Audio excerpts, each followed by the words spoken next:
Si est-il la première fois qu'on entend la voix de cette pauvre maman ayant perdu son fils il y a tout juste 2 mois.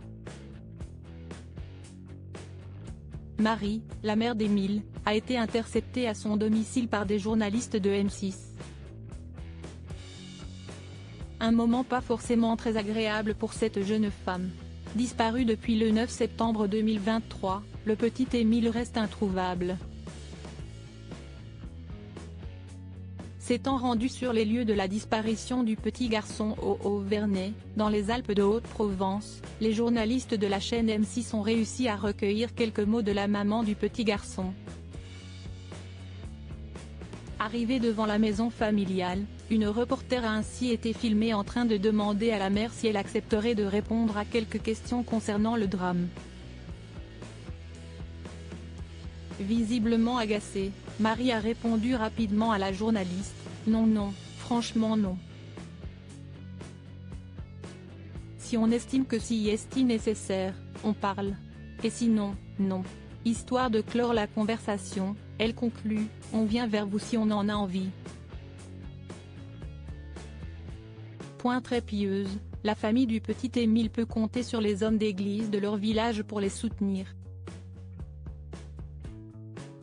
D'ailleurs, une messe est prononcée tous les jours pour Émile dans la chapelle du Haut-Vernay.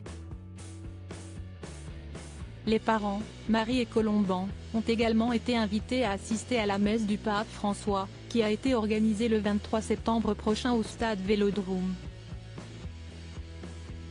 Nous avons été très touchés d'avoir été invités en famille à assister à la messe du pape à Marseille, ont-ils déclaré avant d'ajouter, « On imagine forcément le pire, mais on ne peut s'empêcher d'espérer. Nous continuons à implorer le Seigneur. Nous ne tournons pas la page et nous continuons d'espérer. » Interviewé par BFM TV, le rédacteur en chef de Famille chrétienne avait indiqué quelques mots à propos des parents du petit Émile, qu'il a eu l'occasion de rencontrer. « J'ai perçu une gêne et une crainte, en fait, entre eux, ils parlent de cette disparition, en famille, avec leur cercle d'amis. Jamais ils n'en parlent à un étranger, le choc en fait, si est-il la jeunesse des parents. Moi, je suis journaliste, et je suis aussi grand-père. Et je me dis en fait, ces jeunes, ils ont l'âge de ma fille aînée, et donc, leur petit Émile, il a l'âge de mes petits-enfants. Et je me dis intérieurement, comment est-ce, si jeune, on peut porter une croix si lourde ? Avait déclaré Samuel Pruvot, bouleversé par le drame.